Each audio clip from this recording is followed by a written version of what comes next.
Hello Twin Flames, welcome to my channel and welcome to your daily energy check. This is going to be a classic read, so we'll look at the divine feminine and divine masculine collective energy, and then also we'll answer one of the additional questions on the journey. And today we'll get messages from between the twins towards each other. All right, so we'll start with a quick oracle message, and without further ado, let's jump right in. I'm finally posting the last two videos for the horoscopes tonight, so that's going to be for Libra and Scorpio. Everybody else's reading is already up, so you can check them out on Mindful Bamboo channel.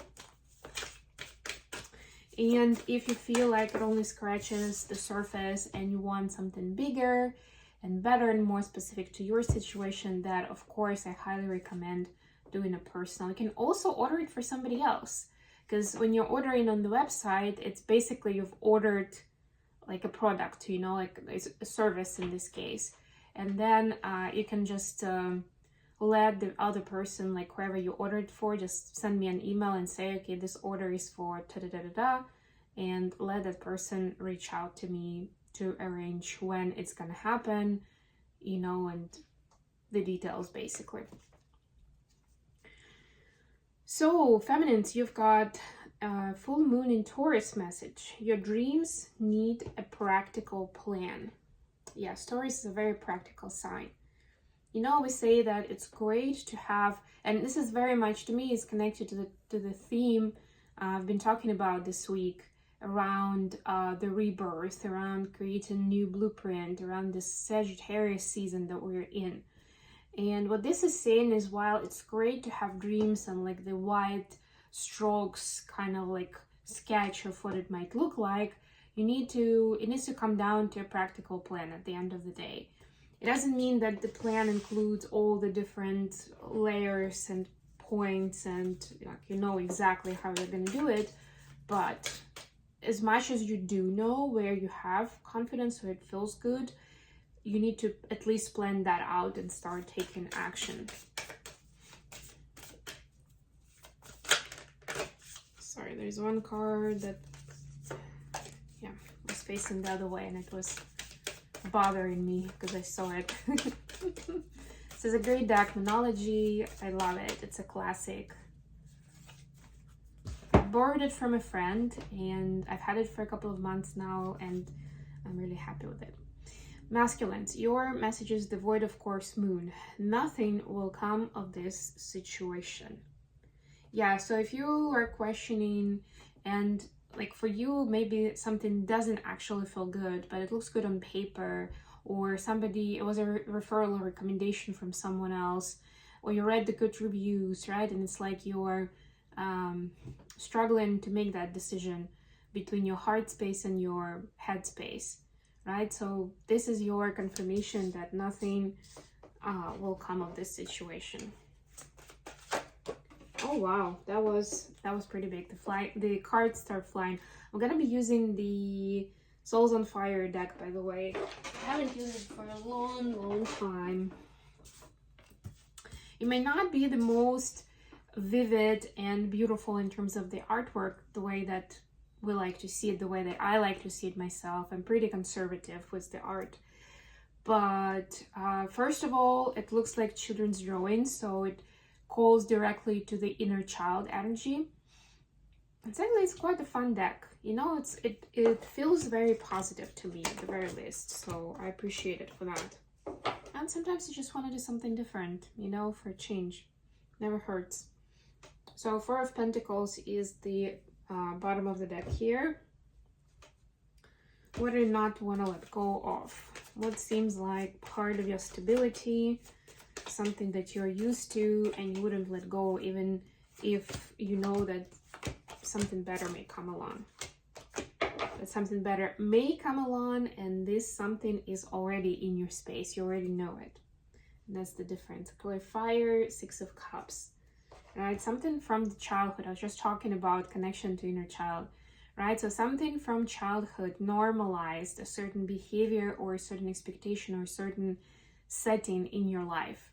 And now, even though you understand that it's not really it doesn't present much value for it, or it's not serving you anymore, it's hard to part ways. And that was for both students, by the way. Feminines, your energy is Six of Swords clarified by Ace of Cups. I love this so much. You can really see very well whether it's a masculine feminine energy here, or what they're doing over there. But I like that they're together, that they're doing this as a team. To me, this is immediately a journey of a team, you know, a journey of two souls, right? Maybe more than two, but at least two, right? So if you feel lonely, just know that there's somebody who's on the same journey and you can connect with them easily, right? You can, of course, connect to your inner child and have this journey together. There are different aspects of this, so it depends on what is it that you're actually going through and how, like, what makes sense there to involve another person who, you know, would understand. Maybe you'll suddenly come across somebody who's on the same path, so that's your hint to connect closer to this person, you know, to build a connection so that you can do this together, because you'll both benefit from it. You'll both teach something each other. And there is a lot of love underneath, right? Like, there is, this journey is not an escape. This journey is towards something beautiful and loving, and that is a great premise. And it's fine, like in my example that I just gave you, is that you don't necessarily know what exactly, what it's gonna look like exactly, right? But that's your compass, that it's a loving energy, that it's gonna create more love in your life. And for the masculines, we have Five of Cups clarified by Seven of Wands. Yeah, masculines have been struggling for a while now, right? And now we got the card that nothing will come of this situation. So this is to help you realize that maybe you were overconfident somewhere. Maybe you just wanted to be right, and that's why you stuck up with it, right? But it's time to admit that this was the wrong choice, or you know, maybe at the time it was good, but now that the time has passed, both you and the other person or people are in a different place. So it's not going to give you the outcome that you expected, right? And I feel like there is an attachment to outcome here. Like nothing else would do. Like we'll still keep negotiating, we'll keep working at it, we'll keep investing until it happens.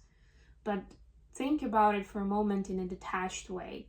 Does it still make sense to be investing that much resource and, you know, your patience and time and all that for the outcome? You know, as an entrepreneur, see if there is value, if it's cost efficient. There you go. The additional question for today: Queen of Swords clarified by Eight of Swords. Ooh, there's a fine line between honesty and self-sabotage. You know, sometimes they may sound the same for a little while, but that's only if you only stay in the swords energy, in the thoughts, right? As soon as you connect to your heart, you will see where it's the truth, even if it's bittersweet, and where it's your own self-sabotaging thoughts, where you're just like self-critiquing yourself. You're beating yourself up, or you're saying that, you know, life is unfair, or I'm never gonna get this, etc. So it's just like becomes a vicious cycle for you. And then, you know, what I mean is it's like a self-fulfilling prophecy, where if you keep saying it and, you know, thinking it, which leads to belief system, then that's what you're gonna get in your actual reality. So what do the feminists need to know about it?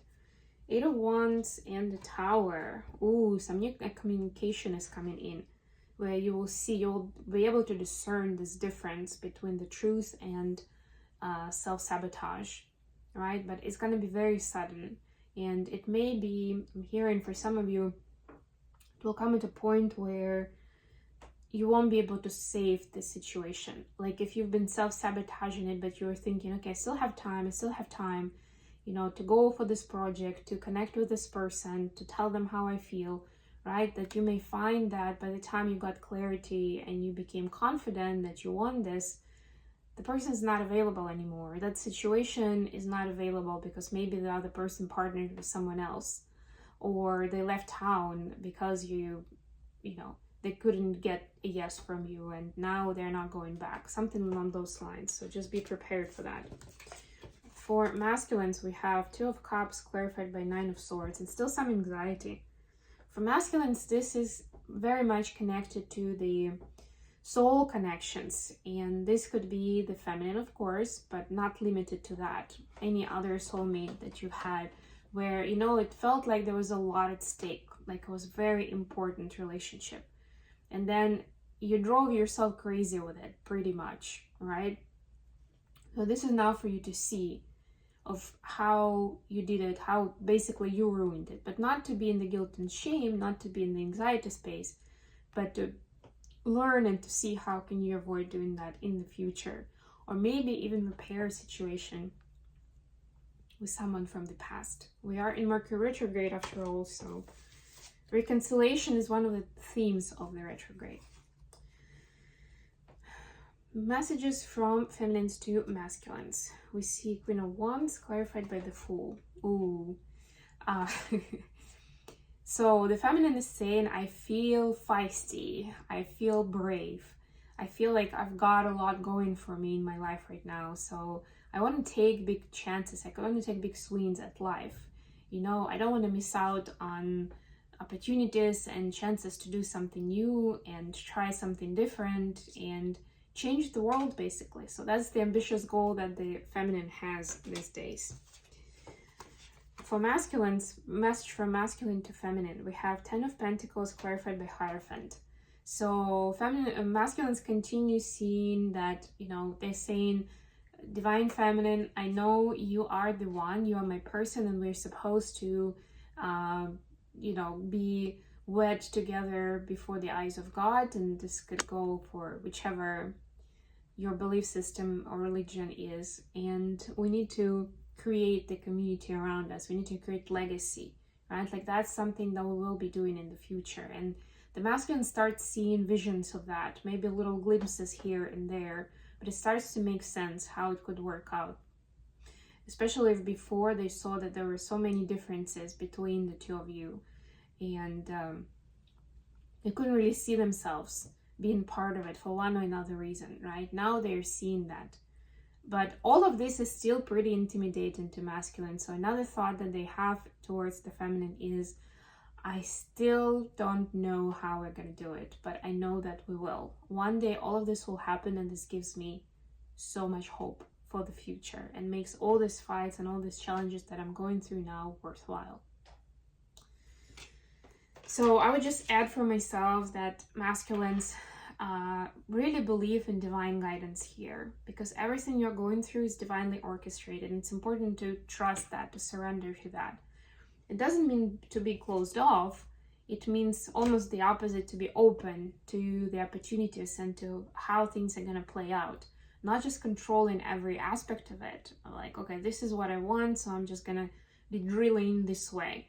No, be open to however the universe resolves a specific situation, specific relationship, whatever it is. Okay, I'm going to leave it here. Thank you so much for joining me today, guys. We have some exciting readings coming up next week with the total of portal, and then of course the full moon. So we'll have some fun. And until that, check out your horoscopes for December on my other channel. And of course, like the video and subscribe to my channel if you haven't done so yet. Why haven't you? So until next time,